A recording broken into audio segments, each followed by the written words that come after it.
ನಮಸ್ಕಾರ ವಿದ್ಯಾರ್ಥಿಗಳೇ, ಪಾಲಕರೇ, ನಮ್ಮ ಚಾನಲ್ಗೆ ಸ್ವಾಗತ. ಹೇಗಿದ್ದೀರಿ ಎಲ್ಲರೂ? ಎಲ್ಲರಿಗೂ ಕೂಡ ಯುಗಾದಿ ಹಬ್ಬದ ಶುಭಾಶಯಗಳು. ಈ ವಿಡಿಯೋದಲ್ಲಿ ನವೋದಯ ಸಮಿತಿ ವತಿಯಿಂದ ರಿಸಲ್ಟ್ ಏನು ಅನೌನ್ಸ್ಮೆಂಟ್ ಆಗಿದೆ, ಸೊ ಅದರ ಬಗ್ಗೆ ಮಾಹಿತಿಯನ್ನು ಕೊಡ್ತಾ ಇದ್ದೇನೆ. ವಿಡಿಯೋ ಪೂರ್ತಿಯಾಗಿ ಕೇಳಿ. ಜೊತೆಗೆ ನಮ್ಮ ಚಾನಲ್ಗೆ ನೀವು ಹೊಸಬರಾಗಿದ್ದರೆ, ವಿಡಿಯೋ ನೋಡ್ತಾ ಇದ್ದರೆ ಚಾನಲನ್ನು ಸಬ್ಸ್ಕ್ರೈಬ್ ಮಾಡಿ ಸಪೋರ್ಟ್ ಮಾಡೋದನ್ನು ಮರಿಬೇಡಿ. ಜೊತೆಗೆ ಈ ವಿಡಿಯೋ ಇಷ್ಟವಾಗಿದ್ದಲ್ಲಿ ಒಂದು ಲೈಕನ್ನು ಕೂಡ ಮಾಡೋದನ್ನು ಮರಿಬೇಡಿ. ನೋಡಿ ಅಭ್ಯರ್ಥಿಗಳು, ಈಗಾಗಲೇ ನಿಮ್ಮ ರಿಸಲ್ಟ್ ಅನೌನ್ಸ್ಮೆಂಟ್ ಆಗಿದೆ. ಭಾಳಷ್ಟು ವಿದ್ಯಾರ್ಥಿಗಳು ರಿಸಲ್ಟನ್ನು ನೀವು ನೋಡ್ಕೊಂಡಿದ್ದೀರಿ. ಜೊತೆಗೆ ಅಲ್ಲಿ ನಿಮ್ಗೆ ಏನಾಗಿದೆ ಅಂತಂದರೆ, ಒಂದಷ್ಟು ನಿಮ್ಮಲ್ಲಿ ಡೌಟ್ಗಳು ಇರುವಂಥದ್ದು, ನಿಮ್ಮ ಸೆಲೆಕ್ಷನ್ ಆಗಿಲ್ಲ, ಹೌದಾ? ಯಾವಾಗ ನೀವು ರಿಜಿಸ್ಟ್ರೇಷನ್ ನಂಬರನ್ನು ಮತ್ತು ಡೇಟ್ ಆಫ್ ಬರ್ತನ್ನು ಹಾಕ್ತೀರಾ, ಸೊ ಅವಾಗ ಕೆಳಗಡೆ ಬರುತ್ತೆ, ಯು ಆರ್ ರೆಡ್ಡಲ್ಲಿ ಬರುತ್ತೆ ನಿಮ್ಗಂದರೆ you are not consider for the admission process main list ಅಂತ ಈ ರೀತಿ ಬರುತ್ತೆ, ಹೌದಾ?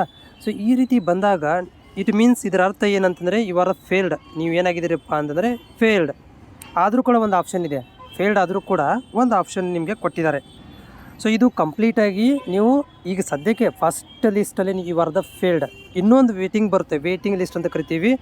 ಸೊ ಯಾರು ಈ ರೀತಿ ನಿಮಗೆ ಯು ಆರ್ ನಾ ರೆಡ್ಡಲ್ಲಿ sorry for you are no main ಲಿಸ್ಟಲ್ಲಿ ಕನ್ಸಿಡರ್ ಆಗಿಲ್ಲ ಅಂತ ಬಂದಿದೆ, ಅವರುಗಳಿಗೆ ವೇಟಿಂಗ್ ಲಿಸ್ಟಲ್ಲಿ ಇರ್ತೀರ. ಎಂಥ ವೇಟಿಂಗ್ ಲಿಸ್ಟು?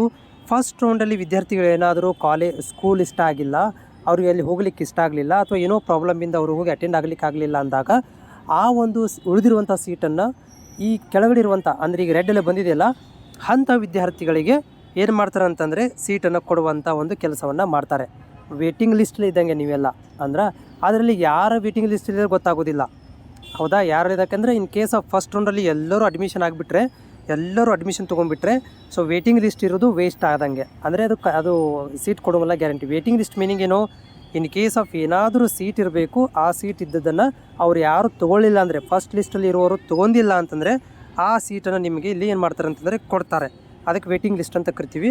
ಸೊ ಈ ಒಂದು ವೇಟಿಂಗ್ ಲಿಸ್ಟ್ ಅಂದರೆ ಈಗ ನೀವು ಏನು ರೆಡ್ಡಲ್ಲಿ ಬಂದಿದೆ, ಅವರು ವೇಟಿಂಗ್ ಲಿಸ್ಟ್ ಅಂತಂದರೆ ಎಲ್ಲಿ ತನಕ ಕಾಯಬೇಕಂದ್ರೆ ನೀವು ಮೇ ಮಂತ್ ತನಕ ಕಾಯಬೇಕಾಗುತ್ತೆ. ಯಾಕಂತಂದರೆ ಇದು ಮೇ ಮಂತ್ ತನಕ ಏನಾಗುತ್ತೆ ಅಂತಂದರೆ ಪ್ರೊಸೀಜರ್ ಆಗುತ್ತೆ. ವಿದ್ಯಾರ್ಥಿಗಳಿಗೆ ಡಾಕ್ಯುಮೆಂಟ್ ವೆರಿಫಿಕೇಷನು, ಅಡ್ಮಿಷನ್ಸು ಮತ್ತು ಸೀಟ್ ಹಂಚಿಕೆ ಮಾಡಲಿಕ್ಕೆ ಮೇ ತನಕ ಹೋಗ್ತಾರೆ ಇದನ್ನು. ಸೊ ಮೇ ಮಂತ್ ತನಕ ಏನಾಗುತ್ತೆ ಅಂದರೆ ಈ ಒಂದು ಪ್ರೊಸೀಜರ್ ನಡೀತಿದೆ. May month first round complete ಆಗುತ್ತೆ.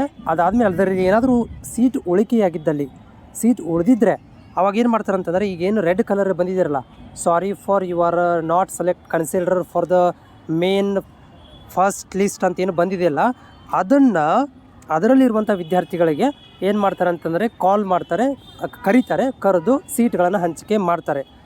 ಓಕೆನಾ? ಇದು ಏನಂತಂದರೆ ಯಾರಿಗೆ ರೆಡ್ಡಲ್ಲೇ ಬಂದಿದ್ದೀರ ಅಂಥ ವಿದ್ಯಾರ್ಥಿಗಳಿಗೆ ಇದು ಒಂದು ಕ್ಲಾರಿಫೈ ಆಗಿದೆ ಅಂತ ಅಂದ್ಕೊಂಡಿದ್ದೀನಿ. ಓಕೆ, ಸೊ ಇಟ್ ಮೀನ್ಸ್ ನೀವು ಫಸ್ಟ್ ರೌಂಡಲ್ಲಿ ಫೇಲ್ ಆದಂಗೆ, ಇವಾರ್ದ ಫಸ್ಟ್ ರೌಂಡಲ್ಲಿ ಲಿಸ್ಟಲ್ಲಿ ಫೇಲ್ ಆದಂಗೆ, ಅಂದರೆ ಜೊತೆಗೆ ಫೇಲ್ಡ್ ವಿತ್ ವೇಟಿಂಗ್ ಲಿಸ್ಟಲ್ಲಿ ಇದ್ದಂಗೆ ನೀವು. ಫೇಲ್ಡ್ ವಿತ್ ವೇಟಿಂಗ್ ಲಿಸ್ಟ್ ಅದು ಗ್ಯಾರಂಟಿ ಇಲ್ಲ. ಅದರಲ್ಲಿ ಯಾರಾದರೂ ಫಸ್ಟ್ ಲಿಸ್ಟಲ್ಲಿ ಯಾರೂ ಹೋಗಲಿಲ್ಲಪ್ಪ, ಸೀಟ್ ಉಳಿಕೆಯಾದಲ್ಲಿ ಅಂಥ ಅಭ್ಯರ್ಥಿಗಳಿಗೆ ಈಗೇನು ರೆಡ್ಡಲ್ಲೇ ಬಂದು sorry for you are not consider ಅಂತ ಬಂದಿದ್ದಿಲ್ಲ, ಅಂಥ ವಿದ್ಯಾರ್ಥಿಗಳು ಕರೆದು ಸೀಟನ್ನು ಹಂಚಿಕೆ ಅಂತ ಮಾಡುವಂಥ ಕೆಲಸವನ್ನು ಮಾಡ್ತಾರೆ. ನೀವು ಮೇ ತನಕ ಕಾಯಬೇಕಾಗುತ್ತೆ.